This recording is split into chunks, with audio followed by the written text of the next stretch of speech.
jewel box, and it's a place where people can really see the beauty of Newburyport and look out in the river and the ocean. It is a room with a view.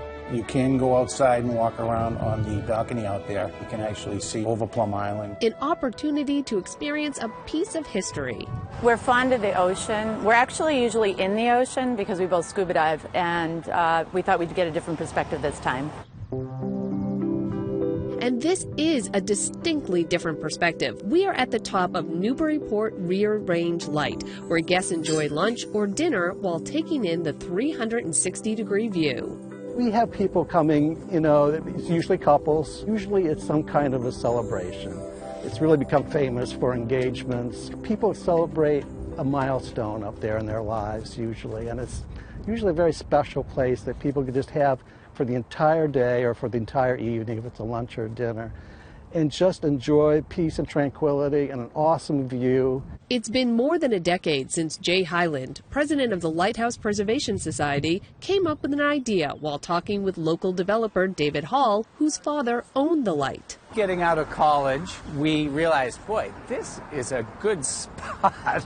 And wouldn't it be fun if we brought friends up? This is an opportunity to impress our girlfriends. When he told me that story, and we were trying to figure out a way that we could really open this up to the public, because that is part of our mission, it just rung a bell, and I said, we'll fix this place up, and we'll open this up to the public, both for lunches and dinners. Today's guests, Debbie and Jim Baird. They will have lunch and spend most of the afternoon here atop Newburyport. We brought our camera, so just sit and relax and enjoy the afternoon. It's a day off for me and my husband. The climb can be a bit of a challenge. The stairs, as they mentioned, tiny bit challenging, but not impossible. It's a 60-foot building, so you're talking about 5 stories and about 55 stairs, but who's counting? The lighthouse was built in 1873 to guide ships returning from profitable whaling, fishing, and trade missions. It is one of the few remaining range light towers.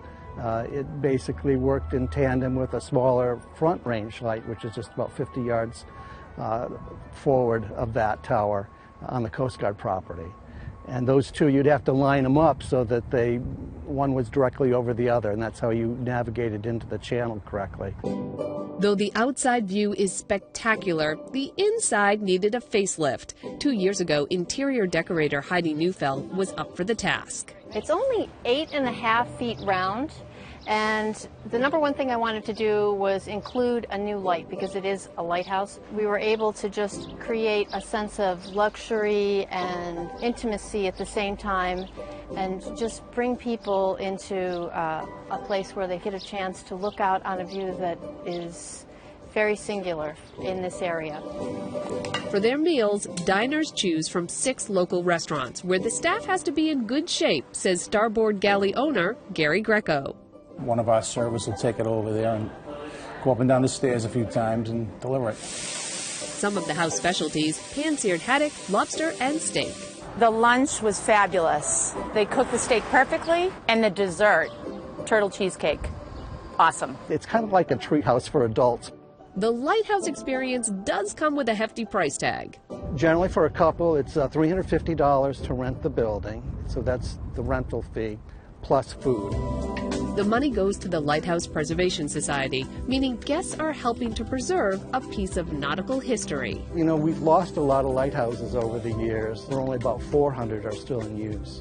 So there's still a number of lighthouses that need to get fixed up. For Newburyport in particular, I'm certainly very proud of the fact that the lighthouse can be used in this way as a romantic invitation for everyone.